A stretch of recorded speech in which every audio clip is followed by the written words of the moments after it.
Hello!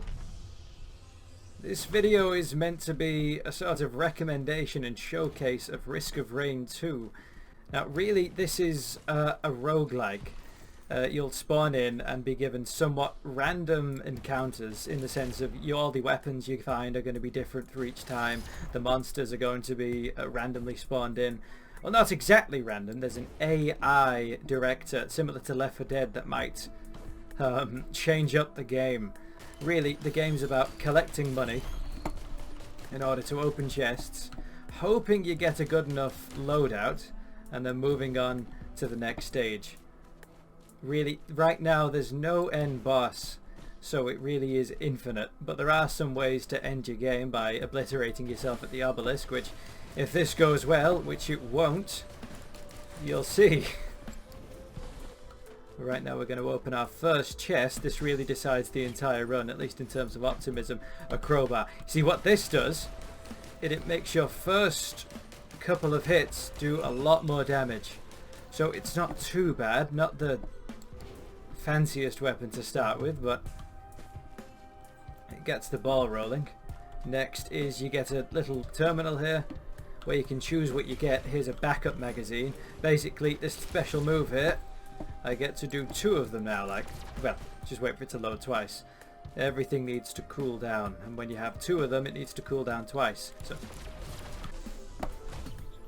and a red item. These are fantastic. Very unlikely to get so early on. So in this case, playing as the commando, we get to roll 3 times, which is pretty fantastic. Now there are different survivors in this game. You start off with the commando, but on this one I've unlocked some different weapons, so it won't be the same experience a new player will have, especially since I'm on Monsoon, which is really just a shot in the length of the video, because I don't expect to survive for that long. Now once you've got all you need, and to be honest, with being on the hardest difficulty you have to get everything done quite quickly, so that's going to be now. You need to find the teleporter. You can find it through these little cinders here that lure you into where it's supposed to be. And by pressing it, you activate a boss. And once you're defeating it and charge the teleporter, then you get on to the next stage. Now, I don't have any healing items, so it's going to be a bit of a coin flip whether I actually survive this. And it's this guy. This guy isn't all too bad, except he does have a big suicide attack at the end, which can kill you instantly, so that's not the best. Fortunately, he's in a good situation where we can get on top of him. So right now I'm in a brilliant vantage point, yet still he's bombarding me. Everything needs to be taken into account. There's people coming up behind me. Now, as you can see, it's quite quickly gone from something quite chill to something where I can die instantly.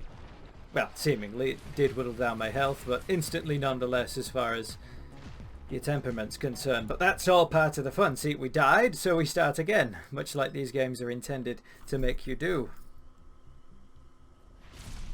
Now this game is fantastic. I've really just gotten into this much more than I have any other game recently. Just being able to jump in, have a round, die and go again is a lot more fun than it should be. Now we know exactly where the teleporter is, and to do something risky would be to enable it straight away and hope we get a good boss. Well, there isn't really much of a risk because I've got nothing to lose at this point.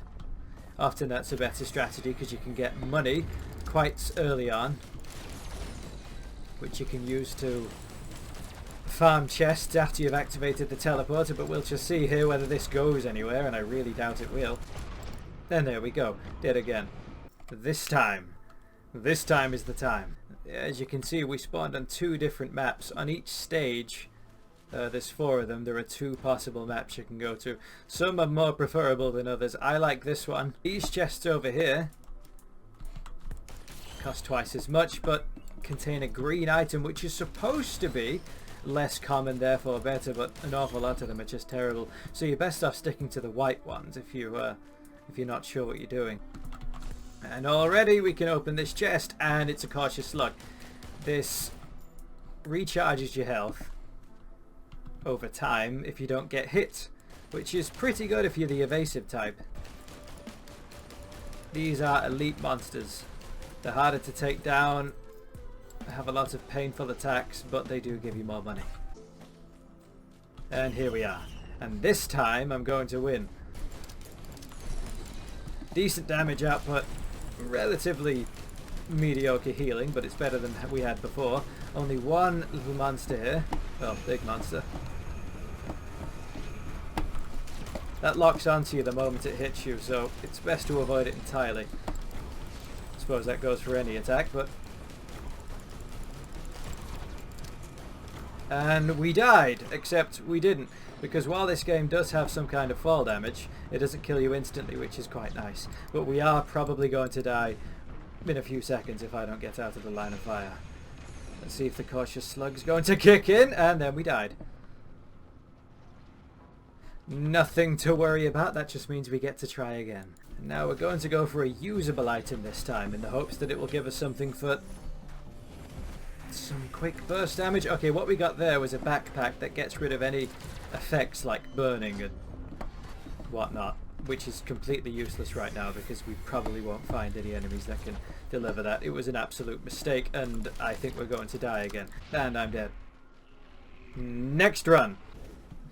The goal was to do one cycle, but at this rate I suppose it should be to defeat one boss. Unfortunately, we found a syringe, the best item in the game. It makes you shoot faster. Oh, actually, the 3 best items in the game. I'll need to choose between them. This one makes you shoot faster, this one explodes when you hit enemies and sets them all on fire, and this one stops you from taking damage if you get lucky. I suppose I'll go for the syringe. And this chest is a specific chest that gives us a specific item. This time a healing item, and it is terrible. And we got 3 items, so let's go for the boss. I've got decent healing items and moderate damage. This shouldn't go too badly, and it's the Beetle Queen. Quite fortunate. This one stays in place and spawns enemies. So it doesn't have any real hard-hitting attacks, except for this one here. Oh no, it didn't do it. Similar to Quelaag from Dark Souls, if you ever played that game. Easy until it suddenly kills you. There we go, yeah. That one, especially a Monsoon difficulty, has a very high chance of killing you instantly. Oh! The Commando's roll is really useful for times like this. You can just throw it out. And right now, this is a perfect time to show off what the Bustling Fungus did, the item I got before. The necklace drops healing items when we kill someone, and the Bustling Fungus heals you after, I think, 2 seconds of standing still. Which, I said it was terrible, is actually really useful in certain situations like this one. And we load all the enemies over here, and we can go back to the Queen, take it out before it has a chance to spawn another horde. I think that's how it works. I never really figured it out. Usually dies too fast for me to realise. And now we got a double jump. Tremendous item. And it seems like we've succeeded, but we still need to charge the teleporter. It's quite close to the end. But there's a lot of enemies here, and sometimes, especially on later runs and on high difficulty, this can be extremely detrimental to your survival. Right, so we activate this, and all of our money turns into experience, and we move on to the next stage.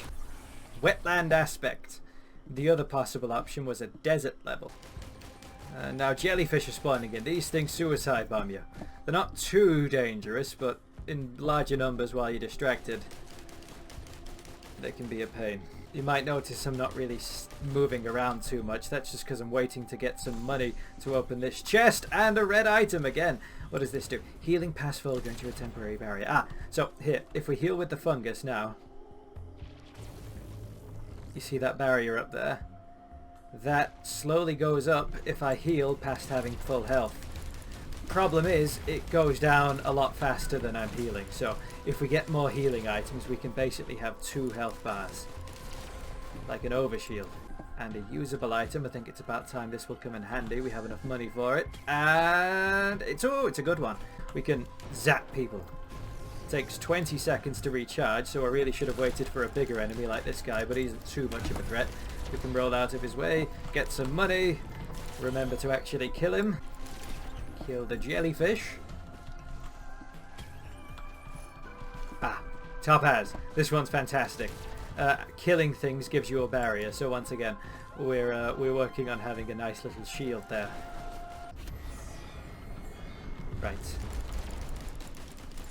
You really want to use the more powerful attacks like the lightning first, so you get use out of that crowbar.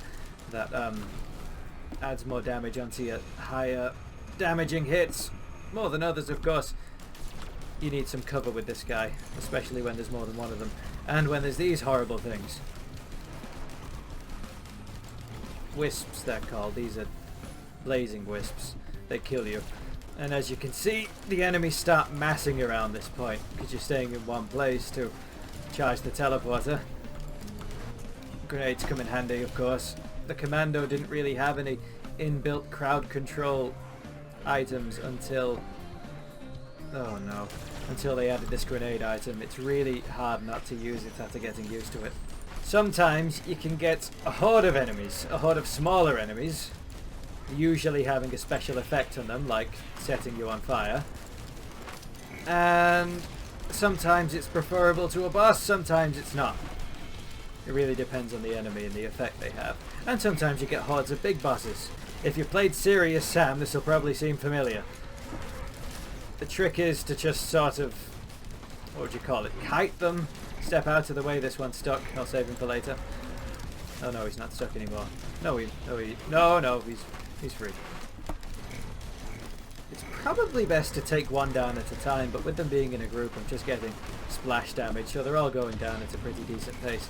And while I've been fighting the boss, the teleport is charged, so as soon as these are dead, I can leave without any problems. Or it also means that the chests will be available to pick up again without having to wait, so I'll probably go and mop those up instead of leaving straight away. Zap! This is a horrible boss, but it's not as bad as its cousin, the even more horrible boss, not its official name. But if you destroy these eggs here, it spawns a really hard version of this person. Fortunately right now he isn't too hard. I forget his name. Solus Control Unit. You can ping things to see what they are, it's quite fun. And that's also if you're on multiplayer. You can tell your friends what you're looking at if you're not on voice chat. And even if you are, it helps to see what they're pointing at, and I'm going to die. No. No, I'm not. Is he dead? Did he die? Big lizard. You have decent damage right now. I didn't expect to be surviving so long. On Rainstorm, which is the regular difficulty, truly the recommended difficulty, runs can last up to about 2 hours, even if you don't really know what you're doing. Sometimes they'll end in about 10 minutes, but if you're going for the 20 stage challenge, which is quite fun to do, they can really last as long as you make them last. Of course, you need to get lucky.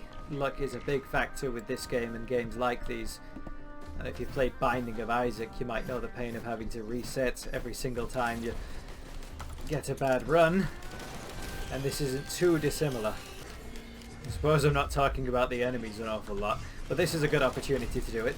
These are little bells. They shoot little balls at you, and they're horrible. Much like every enemy here, they're absolutely horrible. They're an elite, which is actually useful because we've got the item that lets us kill them easier. These aren't the worst enemies to fight, really. We can focus on one of them this time and get a bit of damage done. Double jump is really helpful for close range classes, seeing as obviously you can get up to the flying enemies. Commando isn't exactly close range, but with the items I've got in him, the shotgun blast thing, he basically is. And that's the way I like to play him anyway. And now we've completed one cycle. And we're up to the first level again, but it's going to be harder. Commando's really best with a balanced loadout, as tempting as it might be to change everything into syringes. That doesn't really help so early on. Speaking of syringes, most of the items have absolutely brilliant silhouettes, so you can tell what they are from a mile away. Syringes are also great, not just because they let you shoot faster, but also exactly because of that. If you have a chance to activate an effect on a hit, like burning or an explosion, the syringes give you even more of a chance to do that. Even though I haven't really got any items, I'm going to activate this right now, just because we really need to hurry up if we're going to get to the obelisk, which I'm hoping I'll be able to explain later, once we see it. Sadly, there's not some big boss fight at the end, but you do get to kill yourself, and for some people that's just as good. Oh no. Okay, this thing stops you from healing, which has been our biggest boon so far. So really, the best thing would be to get as far away as possible, because I'm almost definitely going to die if I say that. This was the worst possible option for a boss. Okay, where are you? Oh, that barely did anything. I'm going to die. Fortunately, we have at least one of those elite killer items. Oh, they're horrible. I barely even have time to learn what these do. It's just so scary. I like to kill them as soon as possible. And here's the death, here's the death, here's the death. Why well, shouldn't I go back here? No, no, no. 1, 2, 3, roll. Cheese it, cheese it.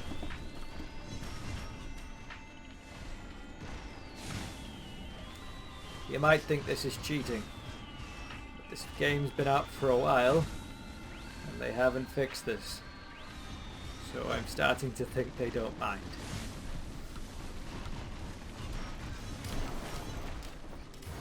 Ooh. That worked.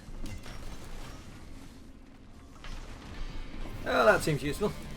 The biggest worry is spending all this time looking for items when I can't find any and just end up wasting time.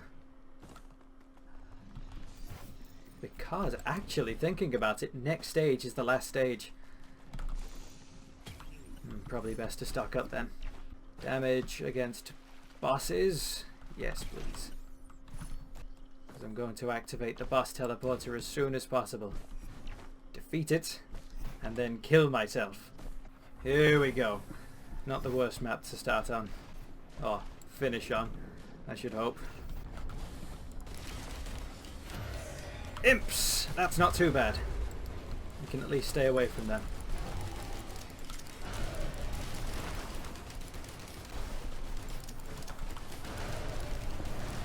Oh no! Oh no, oh no, oh no. Oh no! That one's the worst. That was the boss I was hoping not to get and it spawned anyway. But all we need to do is kill these guys and charge the teleporter. If I can manage to ignore that guy, it won't be that bad. Perhaps it'll be best to sort of just be as cautious as possible. Charge the teleporter while killing these guys from a distance. As long as I can get in range of the teleporter, we can make some progress. 34%. Not too bad, not too good. I know he's already made it over here. This thing's horrible. Clay June Strider he's called. He fires bombs at you and... Oh no. No, no, no, he leeches life. Wait, no, that's good! Because he's not the boss. If he leeches life of everything else... And we're dead. Such is life. Or death. A disappointing end. Never really expected to get this far anyway, but really got my hopes up there. Suppose you'll never get to find out what an obelisk is. Until next time.